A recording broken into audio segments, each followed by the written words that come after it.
What's up, Thrashers, and welcome back once again to the Thrash Maniac 99 YouTube channel, and we got another big album to talk about this week, and this is another huge one that was highly anticipated here in 2022, and that is the 12th studio full-length from Polish Blackened death metal pioneers Behemoth, and their album OPVS CONTRA NATVRAM, which...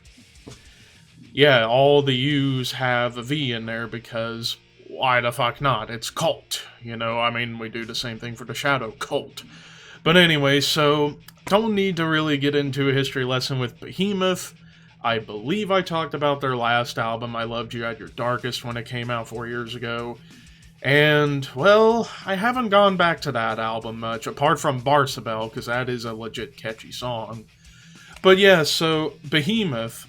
of course, many metalheads know about this band. They started out more of kind of a second-rate black metal band, and then they evolved in the late 90s into being a blackened death metal band, and still pretty much remain a blackened death metal band to this day, though the mixture changes from album to album. Like, I would say, the album I feel like that was like the most true mix would be The Satanist, which is a masterpiece of an album.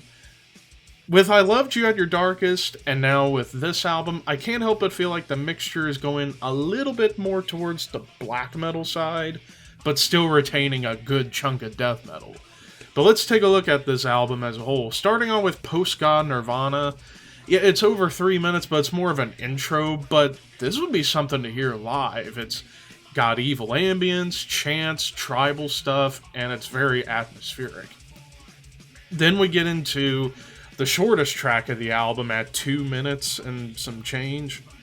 We get Malaria Vulgata, and this is almost kind of like their attempt at like a blackened death grind track, just because of how short it is and just how technical and intense and fast it gets. Like black metal tremolos, but with like a death metal brutality atmosphere going on. Well, not atmosphere, more like a brutal death metal vibe mixed with blackened tremolos. Kind of like something you would hear from a band like Merkskog, for example, or even Belphegor. And that vibe pretty much happens throughout the track, in the verses and the choruses, and the leads. I mean, overall, the lead work on this entire album is actually pretty damn solid. Like, they go everywhere from feel to melody, lots of shreds, some taps, even some technical lead work. I will actually say, overall, this album has a little bit more of a technical edge to it, which is something different in comparison to I Loved You at Your Darkest, where it was a little bit more straightforward. The Deathless Sun, the next track, which was one of the big singles, and this track comes in right away with the chorus. It has like melodic tremolo playing, groovy beats, epic atmosphere, and even after each chorus you get like a quick tapping lead moment. The verses feel a little bit more death metal, like it's got some thrashy intensity with some double bass stomps. The bridge has these cool drum patterns, followed by another lead that has more melody attached. And this track definitely feels like a mixture of what you would hear from The Satanist and I Loved You at Your Darkest. Like, this song could have been like a transitionary song between both of those albums.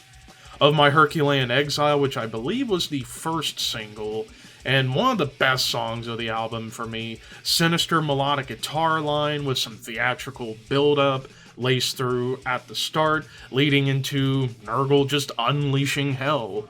The verses are almost doomy as far as the tempo goes, but they're trying to build tension. However, it's because... well, I probably said that this is one of my favorite songs. I wouldn't say that now, because just realizing the choruses didn't really feel quite as impactful, as they didn't really kind of follow up on that tension. Like, there were a couple of moments on this album where they would build up tension, and then we just get kind of left falling a little bit flat on our faces whenever they transition out. But the bridge is what I think saves those moments, because I think the bridge does a better job with paying off that tension, as it paid off big with an awesome lead with pretty much everything I've said about the lead work on this album thus far. But Neo Spartacus, definitely one of the best songs of the album. Brutality brought forth right away with riffs that definitely kind of reminisce Morbid Angel more than anything. And the drums are just going absolutely chaotic. I mean, Inferno's one of the most underrated metal drummers out there, I would say. The verses kind of helps to calm things down, kind of like ease on the gas, and then use, like saving fuel, and then you can use as much fuel as you want in the choruses, and that's kind of the vibe I get. The choruses go more full throttle with double bass driving things forward. And whenever the choruses finish, you get blast beats and some thrashy riffs coming through. And then you get like this quick shredding melodic lead that's very quick fire before the bridge, and the bridge, ooh, this bridge was so nasty, evil, and brutal. And then it leads into one more lead that has more technicality mixed with melody going through it together, and it shines through the most on this song.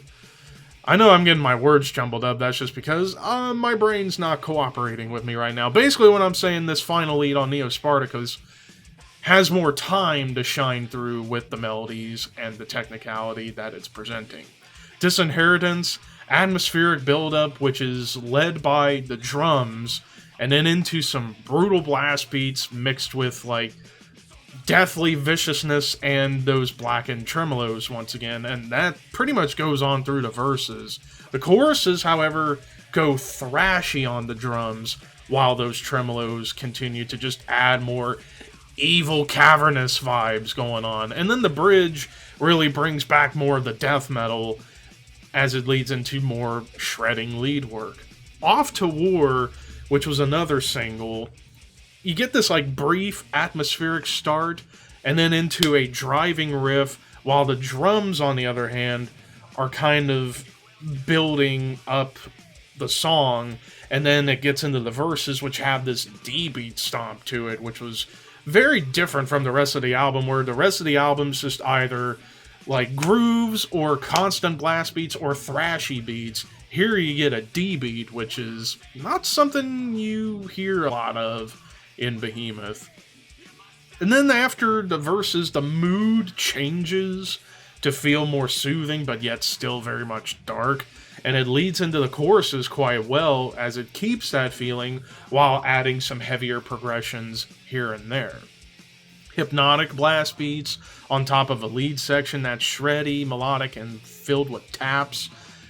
The bridge marches through very well, but bringing back more death metal brutality that just punches you right in the nutsack. Then, Once Upon a Pale Horse is kind of a strange song. Clean guitars and drums kind of help set the stage for the song, and the verses settle into a groove that's very much like Bolt Thrower, but the guitars, like the riffing, is very, very strange. The pre-choruses keep that groove going, but mixing in more death metal styled tremolos. As opposed to the Blackened tremolos, you get more death metal tremolos here. The choruses definitely felt more atmospheric than anything else, and the bridge does get really brutal with the riffs and the blast beats, while you get some dark melodic progressions to carry forth an atmosphere, leading into another wild lead. Thy Becoming Eternal, which is one of my personal favorites of the album, felt most like classic Behemoth. You get a classic Behemoth opening right away with evil brutality, and it's pretty much the vibe throughout the rest of the track. The verses have the evil tremolos again with blast beats, while the choruses get thrashy, but there's some atonal riffing. And again, when I think atonal riffing, I think of bands like Immolation right out of the gate. And the bridge builds up things quite nicely, adds atmosphere as you get some spoken word vocals from Nurgle, which was pretty sweet. And then we get to the finale and the longest track of the album, Versus Christus. You get, this is the most like horror-based song, because the beginning has these like horror pianos and make things creepy. And then it gets creepier where Nurgle comes in with this like spoken word and even almost clean vocals, but he sounds like somebody from The Grudge or something like that, which is very creepy. And the first half of the song mostly is done to build tension with the early verses and choruses as they're a little bit more subdued. But then the second half of the song helps to make those verses and choruses feel more intense, more brutal, more evil, and even some really badass progressions going on between the drums and the guitars, as they feel like a mixture of, again, something Morbid Angel would do, but also a little bit of Mayhem as well. It's kind of like they're kind of commingling those two bands on this track for the most part. It's like mixing the best of Mayhem and the best of Morbid Angel into the progressions that are going on this track.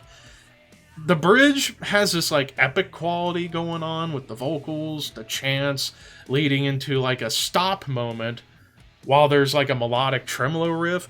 It's followed by thrashy beats and another fantastic lead. And that's where we end this thing. So overall, this album was kind of like a tale of two halves. Like the first half, not super strong apart from the Deathless Sun and Neo Spartacus. The second half definitely picked this album up quite a bit, minus perhaps Once Upon a Pale Horse. There are some great songs on here. There's a couple of songs on here I wasn't the biggest fan of, particularly Once Upon a Pale Horse, and perhaps... Well, actually, no, that would probably be the only song I didn't care for. But really, now I get into the problems I have with this album. The first and the biggest problem I have with this album is the production. The production on here was very inconsistent. Like, there were times where this album sounded super duper thin and muddy. I've heard some people say the production's big on this album. I'm gonna disagree. I thought the production was very thin a lot of times and a little bit muddy. Like, the drums, like the snare sound, like, I get it sounds a little bit more organic, but I really like that big drum sound from, say, The Satanist, or even the big drums from I Loved You at Your Darkest. Like, the drum production on those two albums are really anything from Behemoth when they turned Blackened death metal. The snare was fucking fantastic. Here, I get they were trying to go for a more organic sound with the drums, but I love that big drum sound from Behemoth. And the guitars, like, sometimes the leads would kind of get lost in the shuffle. Some of the riffs even get lost here and there. And then, of course, like, the fills and the turnovers, it sounded like they turned the knobs up more for the fills and the turnovers than for the actual beats. So, yeah, the production, not great on this album, and that's really what kind of drags this album down in my mind.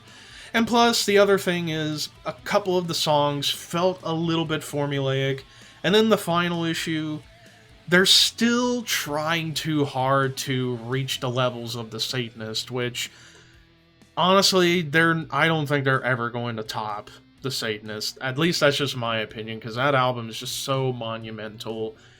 It's going to be difficult to even come close to that benchmark. However, they don't really need to. All they really need to do is just get more creative, lyrically and musically. So, overall, with the pros and the cons pretty much laid out, this is still a good album, pretty damn good album. It definitely is better than I Loved You at Your Darkest because there's more of the old school Behemoth kind of coming back, being weaved into their sound while still experimenting here and there. I'm gonna give this album an 8.5 out of 10. It's not great, it's not fantastic, it's a really good album. It's just the complaints that I have was just too much to keep this... The complaints I had were just too much for me to give it a higher score than this. It is a really good album. I definitely will probably pick this up at some point just to put it into the collection. And there are some really good songs on here. Just one song that I thought was kind of meh.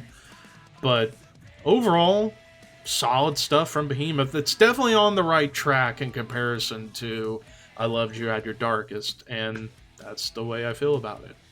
But what did you guys think of Opus Contra Natram?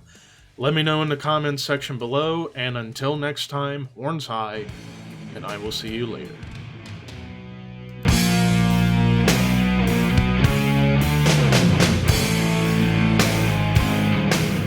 Ladies and gentlemen, introducing ShitTech's brand new ShitCan. This revolutionary on-the-go product will be the biggest savior of your life. Say you're at a hotel that doesn't have any toilets, or you're stranded out in the middle of nowhere as your car breaks down, you can take the ShitTech ShitCan with you if you need to take a dump, piss, or puke whenever you need to. Yep, you can never go wrong with GIF media files. You are aware it's pronounced GIF, right? Oh no, silly, this is a GIF. Damn it, we don't even have spam in here! Whoa!